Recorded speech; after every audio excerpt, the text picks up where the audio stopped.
मेरी जीजियों, एक बात अपने जीवन में उतार कर रखना, कभी जिंदगी में अगर कभी ऐसा योग लगे, कभी तुम्हारे जीवन में कभी ऐसा लगे, अब तो थोड़ी शरद चालू हो गई, ठंडक चालू हो गई, तो मट्टी के पात्र का जल से शिव का अभिषेक कभी तो नहीं हो सकता, पर बैसाख महीने में,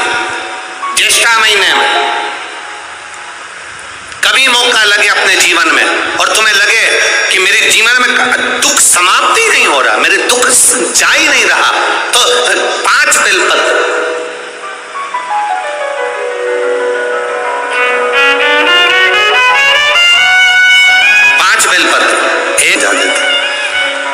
एक बेलपत्र जिसकी डंडी का भाग जल जहां से बहकर बाहर निकल रहा है, अशोक सुंदरी का स्थान देखा है ना सब लोगों ने, बस उसी स्थान पर पहली बेलपत्र।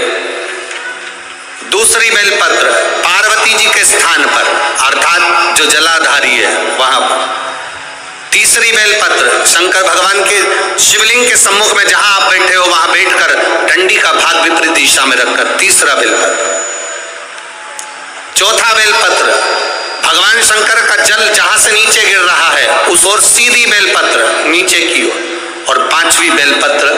शंकर भगवान के अशोक सुंदरी के स्थान को छुआकर नंदी के पास रखकर, जो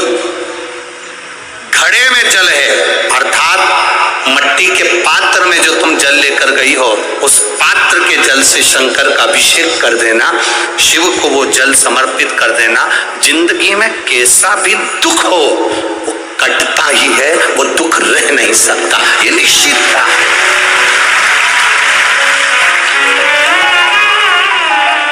कभी कभी आप लोगों ने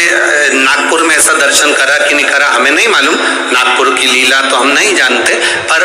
हमारे उधर आज भी होता है। जब बैसाख का महीना आता है, ज्येष्ठा महीना आता है, गर्मी का समय आता है, तो शिव जी के ऊपर ऐसा तिकोना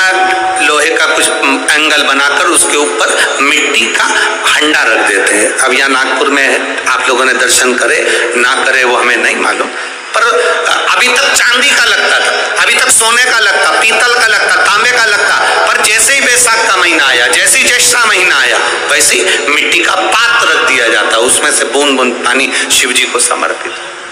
करें दर्शन यहाँ पर, किसी ने करे यहाँ रखते हैं लोग, ठीक है। शिव तत्व की प्राप्ति के लिए भगवान देवादिदेव महादेव के आनंद सुख को प्राप्त करें।